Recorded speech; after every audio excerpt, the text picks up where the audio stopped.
আসসালামু আলাইকুম ভিউয়ার্স, আজকে আলোচনা করব পুলিশ ভেরিফিকেশনে কি কি তথ্য দেখা হয়। ভিউয়ার্স, আপনারা জানেন যে বর্তমানে সরকারি, আধা সরকারি, স্বায়ত্তশাসিত, সংবিধিবদ্ধ, রাষ্ট্রায়ত্ত প্রতিষ্ঠানগুলোতে ও ব্যাংক সহ বিভিন্ন প্রতিষ্ঠানগুলোতে ভেরিফিকেশন করা বাধ্যতামূলক। কারণ এই পুলিশ ভেরিফিকেশন কিছু কিছু সেক্টরগুলোতে আগেই করা হয় এবং ম্যাক্সিমাম ক্ষেত্রেই পুলিশ ভেরিফিকেশন চাকরিতে যোগদান করার পরে করা হয়। ব্যাংক সেক্টরগুলোতে, বিশেষ করে ব্যাংক এবং গোয়েন্দা সেক্টর, এই সেক্টরগুলোতে পুলিশ ভেরিফিকেশন চাকরিতে যোগদান করার আগেই করা হয়। আর সাধারণত বিভিন্ন অধিদপ্তর মন্ত্রণালয়ে চাকরিতে যোগদান করার পরে পুলিশ ভেরিফিকেশন হয়ে থাকে। এখন আমি আপনাদেরকে বলবো যে আসলে পুলিশ ভেরিফিকেশনে কি কি তথ্য দেখা হয়। আপনার বাসায় যে আপনার জন্য পুলিশ ভেরিফিকেশন করতে যাবে, সেই ক্ষেত্রে পুলিশ আপনার কি কি তথ্য দেখবে।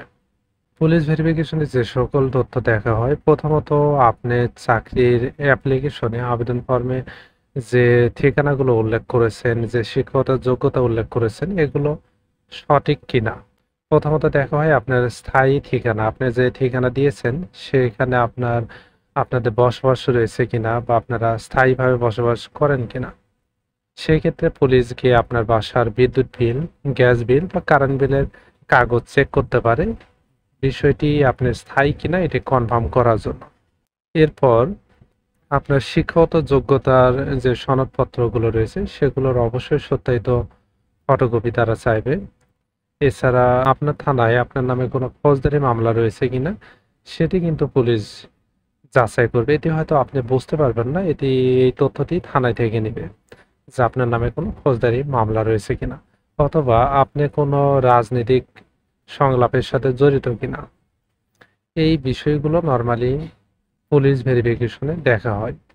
এছাড়া আমরা যারা মনে করি যে আসলে পুলিশ ভেরিফিকেশনে অনেকে ভয় থাকে যে পুলিশ ভেরিফিকেশনের উপরেই বোধহয় চাকরিটা ডিপেন্ড করতেছে, কি হবে না হবে। Yes, আপনি যে ঠিকানা দিয়েছেন, যে অ্যাড্রেস দিয়েছেন, এটি যদি সঠিক থাকে, আপনার স্থায়ী ঠিকানা হয়, আপনি যদি রাজনৈতিক সংলাপের সাথে বা রাজনৈতিক সংগঠনের সাথে জড়িত না থাকেন বা আপনার নামে যদি কোনো ফৌজদারি মামলা না থাকে, তাহলে ভয় পাওয়ার কিছুই নেই। কারণ হচ্ছে আপনার নামে যদি ফৌজদারি মামলা না থাকে, আপনার পুলিশ তো আপনার শত্রু না যে আপনার নামে মামলা দেখায় দিবে, এবং মামলা দেখায় দিলেও বিগত ডেটগুলো দিতে হবে, সেই ক্ষেত্রে কিন্তু তিনি দিতে পারবে না। অর্থাৎ এই বিষয়ে নিশ্চিন্তে থাকেন। আর আপনার যদি স্থায়ী ঠিকানা যদি পুলিশ দেখায় যে আপনার এই ঠিকানায় পাওয়া যাচ্ছে না, অনেক ক্ষেত্রে দেখা যায় যে আপনাকে এলাকার কেউ চেনে না।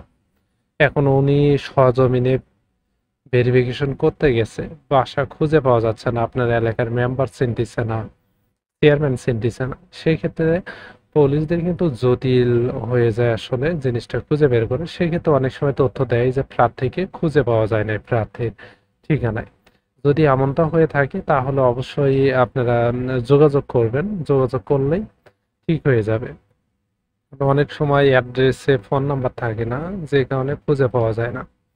আর এমনটা হয়ে থাকলে আপনি যেহেতু স্থায়ী ঠিকানা রয়েছে, কারেন্ট বিল বা বিদ্যুৎ বিল এইসব কাগজ নিয়ে নিকটস্থ থানায় যোগাযোগ করলে বা নিকটস্থ এসবি অফিসে যোগাযোগ করলে আপনারা পুলিশ ভেরিফিকেশনে সঠিক পেয়ে যাবেন।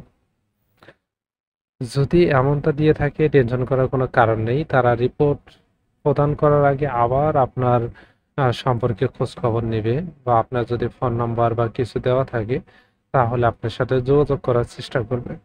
একজন পুলিশ ভেরিফিকেশনে যারা ভেরিফিকেশন করতে আসে, তারাও চায় না যে একটা ছেলে অনেক কষ্টে জব পায়, অনেক মেধা, অনেক পরিশ্রম করার ফলে তারাও চায় না কোনো খারাপ রিপোর্ট দিতে।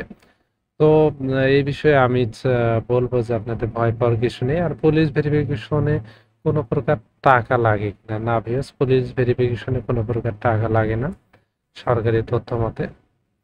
তো ভিউয়ার্স, এই ছিল আজকের মতো। আপনাদের আরো কিছু জানার থাকলে কমেন্ট করবেন। ধন্যবাদ সবাই।